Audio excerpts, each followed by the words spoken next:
Hello friends, स्वागत है आपका अपने YouTube चैनल में। इस वीडियो में हम पढ़ेंगे एआई की सहायता से सोनवीर सर के द्वारा कराया गया यूपी पुलिस कांस्टेबल का जीत सीरीज का प्रैक्टिस सेट नंबर 21, जो आपको एकदम मूवीज की तरह सुनकर याद हो जाएगा। तो चलिए शुरू करते हैं। हाँ, बिल्कुल। प्रश्न 1, किस राज्य में द्विसदनी विधानमंडल है? सही उत्तर है कर्नाटक। अब यहाँ मेरा एक बेसिक सा सवाल है, ये द्विसदनी या बाइकैमरल विधानमंडल आखिर होता क्या है? हाँ, ये बहुत अच्छा सवाल है। देखिए, द्विसदनी का सीधा मतलब है जहां कानून बनाने के लिए दो अलग अलग सदन हो। एक निचला सदन, जिसे हम विधानसभा कहते हैं। अच्छा, और दूसरा होता है ऊपरी सदन, यानी विधान परिषद। कर्नाटक उन गिने चुने राज्यों में है जहां ये दोनों मौजूद हैं। तो इसका फायदा क्या है? मतलब एक ही सदन काफी नहीं है क्या? बड़े राज्यों में ये बहुत काम आता है।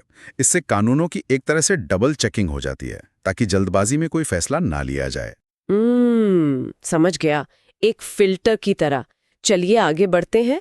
प्रश्न 2, उत्तर प्रदेश में विधानसभा का सदस्य बनने हेतु न्यूनतम आयु कितनी है? सही उत्तर है 25 वर्ष। तो 25 ही क्यों, 18 क्यों नहीं? इसके पीछे ना थोड़ा मनोविज्ञान भी है। 25 साल की उम्र तक आते आते इंसान का दिमाग पूरी तरह से परिपक्व हो जाता है। हाँ, मतलब लोग लंबे समय के फैसले लेने लगते हैं। एकदम सही। इस उम्र में युवाओं वाली ऊर्जा भी होती है और समाज को समझने की थोड़ी समझदारी भी, इसलिए ये बैलेंस रखा गया है। क्या बात है। प्रश्न 3, भारत में उच्च न्यायालय की संस्था पहली बार किस वर्ष स्थापित की गई थी? सही उत्तर है 1862। ये तो 1857 की क्रांति के ठीक कुछ साल बाद का समय है। हाँ, और इसका सीधा कनेक्शन है। 57 के विद्रोह के बाद ना ब्रिटिश सरकार हिल गई थी। उन्हें समझ आ गया था कि सिर्फ सेना के दम पर भारत को कंट्रोल नहीं किया जा सकता। तो उन्हें एक प्रॉपर सिस्टम चाहिए था। बिल्कुल, एक व्यवस्थित कानूनी ढांचा। इसीलिए 1861 के एक्ट के तहत ये हाई कोर्ट्स बने। सही है। न्यायपालिका की बात हो ही रही है तो प्रश्न 4 देखते हैं। उच्च न्यायालय के न्यायाधीशों के लिए सेवानिवृत्ति की आयु क्या है? सही उत्तर है 62 वर्ष। पर सुप्रीम कोर्ट में तो ये 65 साल है ना? हाँ, और ये अंतर जानबूझ के रखा गया है।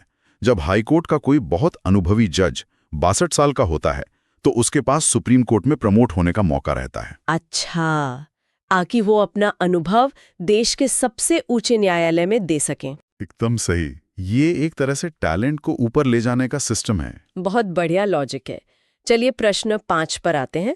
2026-27 की जनगणना में पहली बार किस माध्यम से डेटा एकत्र किया जाएगा? सही उत्तर है डिजिटल मोबाइल ऐप।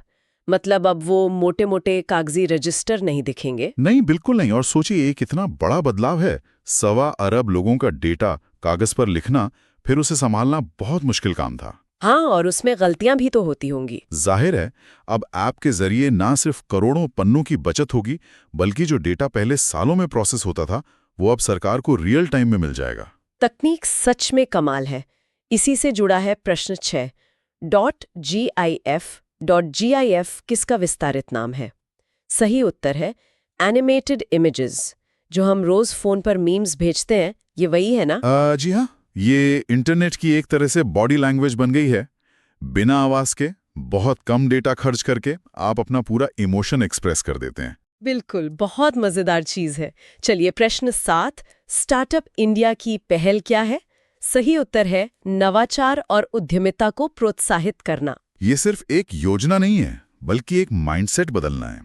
दशकों से हम सिर्फ नौकरी खोजने वाले बन रहे थे। तो अब नौकरी देने वाले बनने की बारी है। एकदम सही। जब युवा नए आइडियाज पर रिस्क लेते हैं, तभी तो देश की इकोनॉमी असल में छलांग लगाती है। सही बात है। अब थोड़ा भूगोल की तरफ मुड़ते हैं। प्रश्न 8, युगोस्लाविया की राजधानी क्या है? सही उत्तर है बेलग्रेड।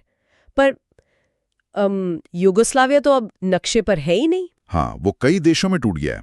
पर जो बेलग्रेड शहर है, जो आज सर्बिया की राजधानी है, वो ऐतिहासिक रूप से उस पूरे इलाके का धड़कता हुआ दिल रहा है। अच्छा, समझ गया। प्रश्न 9, भारत में सारस क्रेन की सबसे बड़ी आबादी की मेजबानी के लिए किस रामसर साइट को मान्यता दी गई है? सही उत्तर है सरसई नवार वेटलैंड, उत्तर प्रदेश। आपको पता है, सारस क्रेन दुनिया का सबसे ऊंचा उड़ने वाला पक्षी है और ये वेटलैंड्स ना हमारे पर्यावरण के लिए स्पंज की तरह काम करते हैं। मतलब वो बाढ़ का पानी सोख लेते हैं। हाँ, और पानी को साफ भी करते हैं। वहां सारस का होना बताता है कि वो इकोसिस्टम कितना हेल्दी है। बहुत सुंदर बात है। प्रश्न 10, सलखन जीवाश्म पार्क किस राज्य में है? सही उत्तर है उत्तर प्रदेश। मुझे लगा था फॉसिल्स मतलब सिर्फ डायनासोर। ये जगह तो डायनासोर से भी पुरानी है। यहाँ जो शैवाल की जीवाश्म है ना, वो करीब 1.4 अरब साल पुराने हैं। बाप रे, 1 अरब साल से भी ज्यादा। बिल्कुल, ये तब के हैं जब पृथ्वी पर बस जीवन शुरू ही हो रहा था। रोंगटे खड़े हो गए सुनकर। खैर, प्रश्न 11, हैसरखेक्टा घास के मैदान कहाँ है? सही उत्तर है बेंगलुरु। IT सिटी के बीच में घास के मैदान। यही तो इसकी अहमियत है। लोग अक्सर घास के मैदान को खाली जमीन समझकर बिल्डिंग बना देते हैं। हाँ, ये तो आजकल हर जगह होता है। पर हैसरघट्टा बेंगलुरु के लिए एक पारिस्थितिक फेफड़े यानी इकोलॉजिकल लंग्स का काम करता है। ये शहर के तापमान को कंट्रोल में रखता है। बहुत जरूरी है ये। प्रश्न 12, किस ब्रिक्स देश की तटरेखा सबसे लंबी है? सही उत्तर है रूस। रूस दुनिया का सबसे बड़ा देश है, तो ये लाजमी है।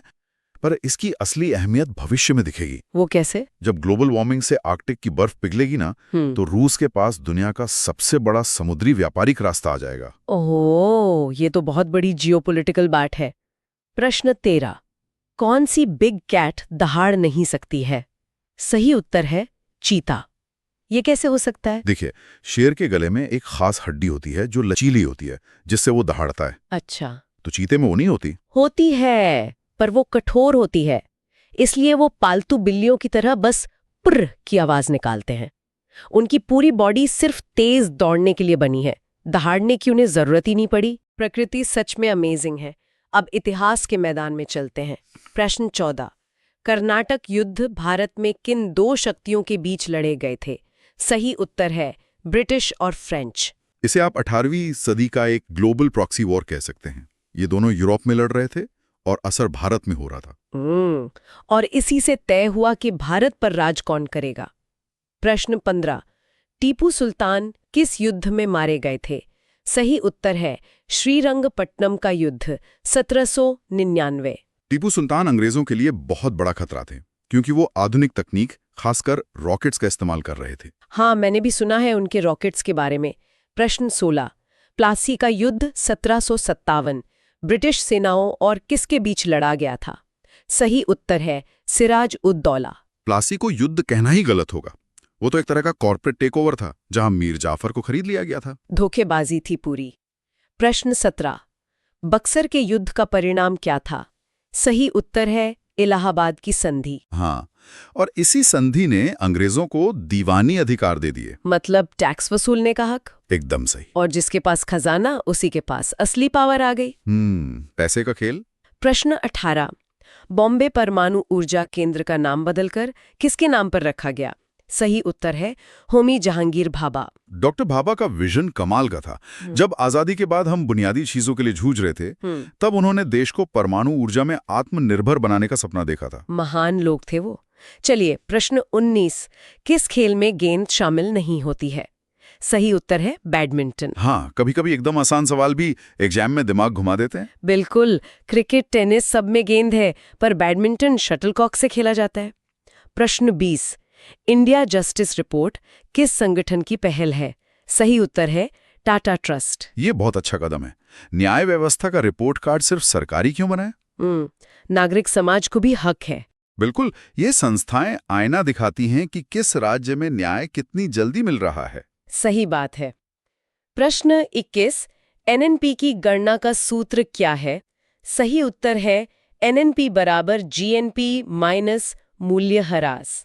इसे एक टैक्सी वाले के उदाहरण से समझिए। हाँ, बताइए। मान लीजिए आपने साल भर में 5 लाख कमाए। हाँ। वो आपकी ग्रॉस इनकम या जीएनपी हुई। हाँ। पर गाड़ी चलने से टायर घिसे, इंजन पुराना हुआ। वो घिसावट मूल्य ह्रास या डेप्रिसिएशन हो गया। एकदम सही। तो उस घिसावट के 50,000 हटा दें तो जो 4.5 लाख बचे, वही आपकी शुद्ध कमाई यानी एनएनपी है। अरे वाह, क्या आसान तरीके से समझाया। प्रश्न 22, अर्थव्यवस्था की नीतियों का सही मिलान क्या है? सही उत्तर है विकल्प सी, जहां गरीबी हटाओ और एलपीजी नीतियों का सही क्रम है। ये सवाल ना हमारे आर्थिक इतिहास को समेटे हुए है। हाँ, 70 के दशक में हम बंद अर्थव्यवस्था थे। और फिर 1991 में एलपीजी आया। बिल्कुल, खजाना खाली हुआ तो हमें मजबूरी में दुनिया के लिए दरवाजे खोलने पड़े। समय के साथ बदलना जरूरी था। प्रश्न 23, भारत में सबसे पुराना उद्योग कौन सा है? सही उत्तर है वस्त्र उद्योग।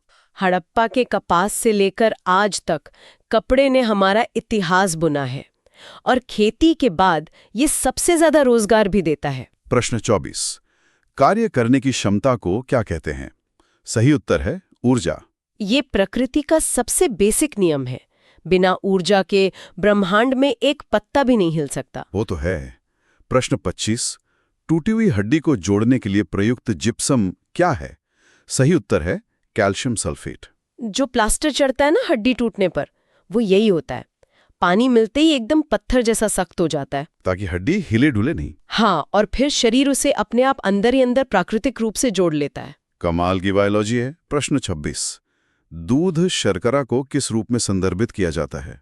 सही उत्तर है लैक्टोज। दूध में जो हल्की सी मिठास होती है वो इसी की होती है। पर आपको पता है क्या? जिसे हम लैक्टोज इंटॉलरेंस कहते हैं। ये मैंने सुना है। चलिए, प्रश्न 27, विजय दिवस कब मनाया जाता है? सही उत्तर है 16 दिसंबर। ये भारतीय सेना के गौरव का दिन है।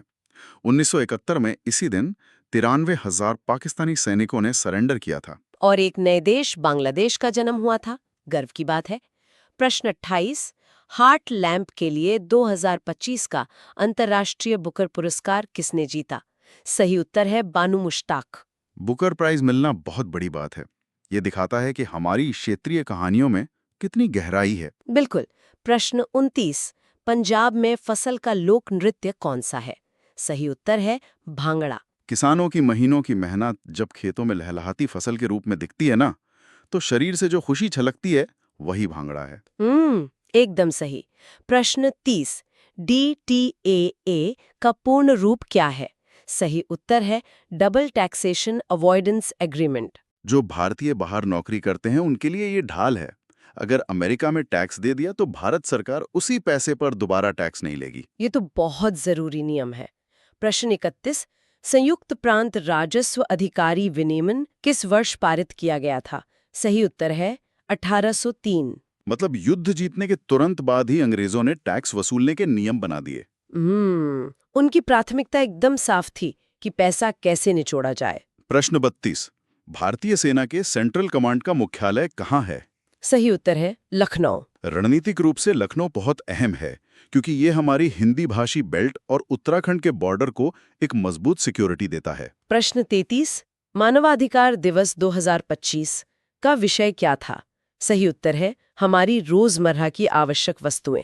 अक्सर लोग मानवाधिकार को सिर्फ भाषण की आजादी मानते हैं, पर अगर पीने को साफ पानी और रोटी ही ना हो तो बाकी अधिकार किस काम के? बहुत गहरी बात कही आपने। प्रश्न 34, हाल ही में दुर्लभ इंपीरियल ईगल कहाँ देखा गया है? सही उत्तर है मुदुमलाई टाइगर रिजर्व। इसे अम्ब्रेला स्पीशीज कॉन्सेप्ट कहते हैं। बाघ को बचाने के लिए जंगल बचाया तो उसके छाते के नीचे ईगल और बाकी प्रजातियां भी अपने आप बच गईं। एक तीर से कई संरक्षण। प्रश्न 35, कारगिल समस्याओं पर जांच समिति कौन सी थी? सही उत्तर है के सुब्रमण्यम समिति। कारगिल युद्ध के बाद ये जानना जरूरी था कि दुश्मन इतनी ऊंचाई पर आ कैसे गया, हमारी इंटेलिजेंस कहाँ चूकी। इस रिपोर्ट ने वो सब साफ कर दिया था। प्रश्न 36, UNCTAD का पूर्ण रूप क्या है? सही उत्तर है United Nations conference on trade and development. दुनिया के व्यापार में सिर्फ अमीर देश ही नियम ना चलाएं, विकासशील देशों को भी मौका मिले, ये संस्था यही सुनिश्चित करती है। प्रश्न 37, राष्ट्रीय विषाणु विज्ञान संस्थान NIV कहाँ स्थित है? सही उत्तर है पुणे। कोविड के बाद हम सब जान गए हैं कि असली खतरा वायरस है। पुणे की ये लैब वायरस से लड़ने के लिए भारत की पहली रक्षा पंक्ति है। बिल्कुल। और अब हमारा आखिरी सवाल, प्रश्न 38, खेलो इंडिया बीच गेम्स का दूसरा संस्करण कहाँ शुरू हुआ है? सही उत्तर है दीव। ये बहुत शानदार पहल है। खेल और पर्यटन को मिलाकर स्थानीय इकोनॉमी को बूस्ट करना, इसे ही तो स्पोर्ट्स टूरिज्म कहते हैं। क्या बात है। बातों ही बातों में हमने 38 सवालों का ये प्रैक्टिस सेट पूरा कर लिया। विधानमंडलों से लेके डायनासोर के जीवाश्म तक का सफर तय किया। हाँ, और सोचने वाली बात यह है कि क्या ये सब अलग-अलग विषय हैं? बिल्कुल नहीं। राजनीति से अर्थशास्त्र चलता है, अर्थशास्त्र से पर्यावरण, और सब मिलकर इतिहास बनाते हैं। सब कुछ आपस में जुड़ा है। बिल्कुल। अगली बार जब कोई नया तथ्य पढ़ें तो उसे इस बड़ी तस्वीर में फिट करके देखने की कोशिश कीजिएगा। एकदम सही कहा आपने। हर जानकारी एक पजल का हिस्सा है जो मिलकर पूरी कहानी बनाती है। इस शानदार ज्ञान की यात्रा में शामिल होने के लिए धन्यवाद। सीखते रहिए और हर सवाल के पीछे के क्यों को तलाशते रहिए। मेरा ये चैनल सब्सक्राइब करें और मेरे हर अपडेट आपको मिले, इसके लिए बेल आइकन जरूर दबाइएगा।